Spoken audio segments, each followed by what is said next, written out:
Hey guys, how's it going? This right here is the Pixel 4a, one of the most beloved phones out there. Now, despite its delayed launch here in India, the phone has managed to garner a lot of attention.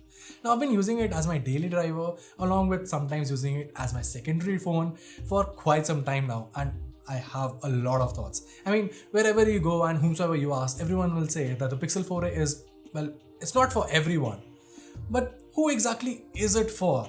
Well, I've used the phone in multiple use cases and, well, I'm just going to try and find an answer to that very question. This is Warren from Guiding Tech and you're watching my long-term usage review of the Pixel 4a. And today I'll just tell you exactly who should go for the Pixel 4a. Let's get started.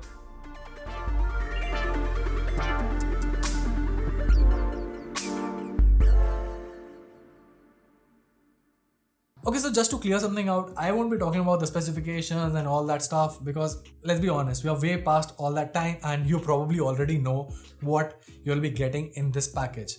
What I'll be talking about is my personal experience with the phone in the last 1 month or so and what kind of a user should really go for the Pixel 4a and what you should expect from this phone. So let's just begin with the design section and more importantly, this form factor.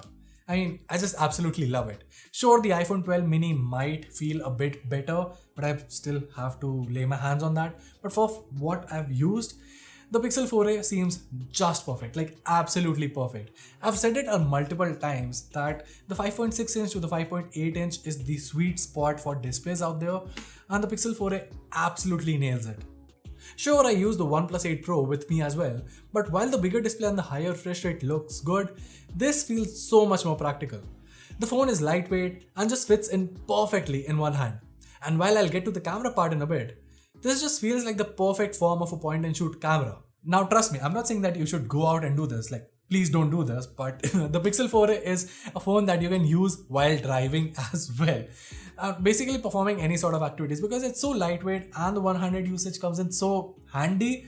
Like, yeah, just using it is so much fun. Also, the body here, well, it's plastic, but it's really good plastic. Like, it feels really premium.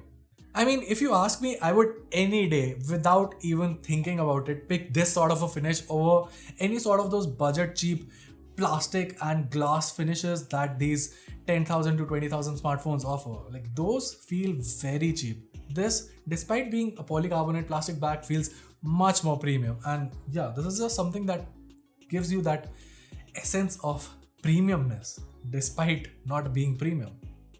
Now, it does have its own cons, and that is where my first point of who should not get this phone comes in. See, 5.8 inches is great for one-handed usage and normal web browsing and pretty much everything. But that screen size is quite limiting for someone who enjoys his entertainment on the go. See, budget smartphones or basically any smartphone in the last 2-3 years has spoiled our taste for big screen sizes. I mean, our appetite now requires big screen sizes, and if you're someone who likes to watch a lot of videos or movies or just consume a lot of Netflix or basically any sort of content on your smartphones, this isn't for you. I mean, sure, you can adapt and adjust and compromise on the screen size, you can adjust to it, but the question is, should you really?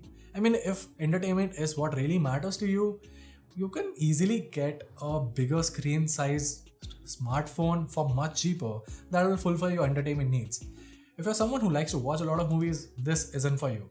From a personal perspective, I was using it with the OnePlus 8 Pro. So if I wanted to, I had the OnePlus 8 Pro with me. But then again, personally, I'm a kind of guy who uses my television or my PC for my entertainment needs. I barely watch videos on my smartphone. So, I mean, it wasn't a big deal for me.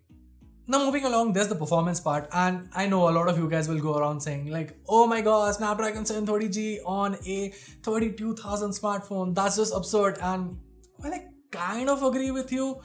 I mean, it's not that big of a deal to be very honest. Sure, you can get better, well, more flagship chipsets out there for the same price, but I feel for what it's worth, it's not really a con here, for most users at least. I mean, in my day-to-day usage, I wasn't able to notice any lags. Sure, when you put it against the OnePlus 8 Pro or any flagship out there, of course, this would feel slightly sluggish, but as an individual phone, it's still pretty good. Obviously, way better than all the budget smartphones out there.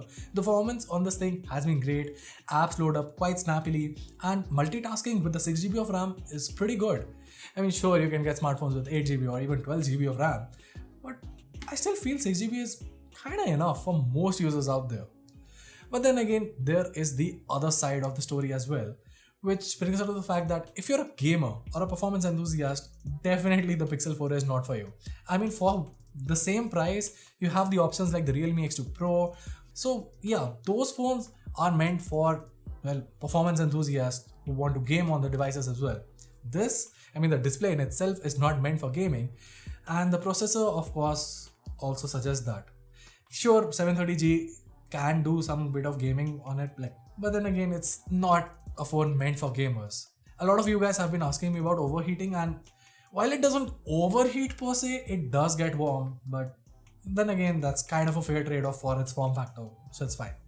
Now, one thing that most folks just came over is the fact that this comes with stock Android, and most folks just associate that with fast upgrades, and that's it. Fast updates, I mean.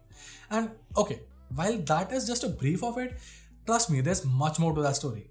Like, even side by side with my OnePlus 8 Pro, I would anyway pick the software experience on this one. And there's a very big reason for that.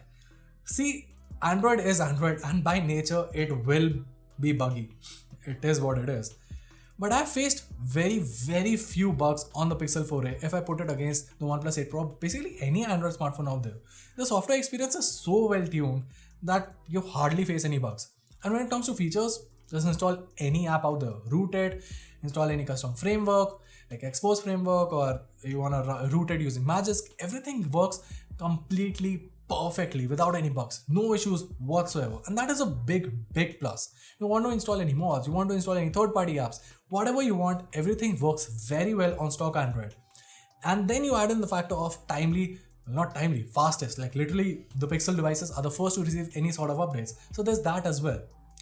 Now, of course, there's the flip side to it, which is that, well, most of users here in India especially are, well, used to using all these custom skins from OnePlus, like Oxygen OS and MIUI and Realme UI and like Vivo's One Touch OS and whatnot.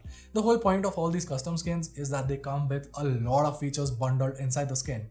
So if you compare the Pixel 4a to that kind of experience, obviously this would feel very lackluster and very plain. Sure, you can install third-party apps on this to achieve some level of that level of customization and features, but then it just brings up to the point, like, do you really want to invest that time installing third-party apps? And more importantly, when you have an alternative available, should you really get the Pixel 4a? Now, next up, we have the camera, which is easily the most highlighted feature of any Pixel devices, and the Pixel 4a, of course, has had its own share of hype around the camera. And okay, I'll just say this, I've been doing a camera comparison just for fun of the Poco X3 with the Pixel 4a, and well, surprisingly, the Poco X3 gets very close to the Pixel 4a and sometimes even manages to beat the Pixel 4a. Basically, I'm not saying that the Poco X3 is a better phone, but what I'm trying to say is that don't consider the Pixel 4a to be the best camera out there. It sure comes with its own cons. But let's highlight the positives here first. Of course, the positive here is the rear camera. It's absolutely one of the best cameras out there. The hardware itself, coupled with a lot of machine learning and software processing from Google, produces some incredibly great results with some great HDR shots and like amazing details that you normally would not expect from a standard 12 megapixel sensor, especially in today's time. Now, videos are decently stable too, and like I said, I've been using it as my point to shoot camera simply because of the form factor. It is so easy to just take it out, and the results are so good and so crisp, and well, most importantly, they are consistent, so you know what kind of performance you can expect from your phone. Now, that was all the positive, but here's the other side to it. For starters, for a 32,000 phone, the Pixel 4a does not have an ultra-wide sensor. Like, I'm not even asking for a macro or depth sensor. Those sensors are anyway useless, to be very frank with you. But you should have given us an ultra-wide sensor here. And then there's a selfie camera. The Pixel 4a comes with a fixed focus camera, which is fine. Most cameras offer a fixed focus camera on the selfie shooter. But the most upsetting part here is that this is an infinite focus camera. So almost 90% of the time, my background looks more in focus than my face. And the results are very poor, like genuinely very poor. Now moving along, there's the battery life. And Again, I'll be very upfront with you. A lot of users ask for great battery backups and fast charging. The Pixel 4a offers neither of those things, but for the general user, it's still fine. I mean, it still gets a day's job done easily. Sure, if you're someone who likes to browse the internet at night before going to bed, you might have to top it up a bit before having to use it, because in my normal use case, while I was going for work, like I was traveling to the studio and I was traveling and all, not just staying at home, I was ending up with about 20 to 25% of juice at around 8 p.m. in the night, which is fine. I mean, for this form factor and for the overall package, it's fine. Like, I don't have any complaints for that. Sure, if you compare it with other options, it does not have fast charging, and if you really want fast charging, you can go for something like the Realme 7 that offers 65 watts of fast charging for just 20,000. This is great. But yeah, like for most users, like I personally still feel that a lot of us anyway charge our devices at night, every night technically, and for that, I think this is still pretty good. I generally don't have any complaints with this. So let's just answer the golden question: who is the Pixel 4a for? Well, I can tell you who it's not for. It's not for gamers, it's not for movie buffs, it's not for someone who wants entertainment on their phones, it's not for someone who wants fast charging, it's not for someone who wants 2 days of battery backup. And it's not for someone who enjoys vlogging, it's not for someone who wants a lot of ultra wide photos. That's a big chunk of user base, right? That I just talked about. Like, that's a very big user base. But then again, there's the other side of it. Like the whole video I've talked about the other side, and that's what I'll be focusing on in this verdict now. The other side that I'm talking about is, well, I've coming from the OnePlus 8 Pro. And the OnePlus 8 Pro is a feature-rich device. It's a flagship phone, which is great. But when I was using the Pixel 4a as my primary phone, I can tell you, this is the perfect, like legit the perfect phone for professionals. Simply because it's completely distraction free. You do not have a lot of features to play around with. You do not have a screen that will allow you to waste your time watching movies. You do not have a processor that will allow you to play the most demanding games out there. And it's basically something that you don't waste a lot of your time on.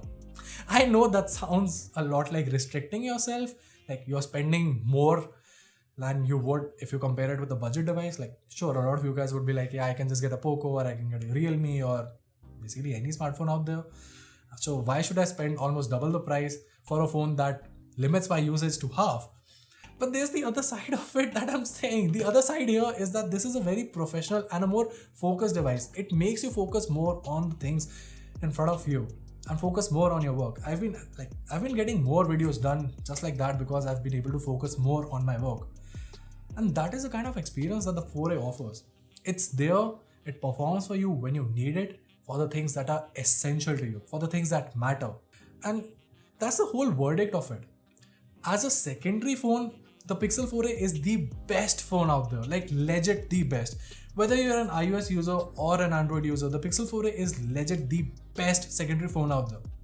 As a primary phone, however, it does come with its own shortcomings that I just spent 10-15 minutes talking about in this video. So if you can live with those compromises, sure, that's good. You will be more focused on your life. Trust me on that. This thing basically pushes digital well-being to another level. Like, it pushes digital well-being in a way that something that you have to experience. But if you're not into that, yeah, you will be living with a life of compromises with the 4A. And that's about it.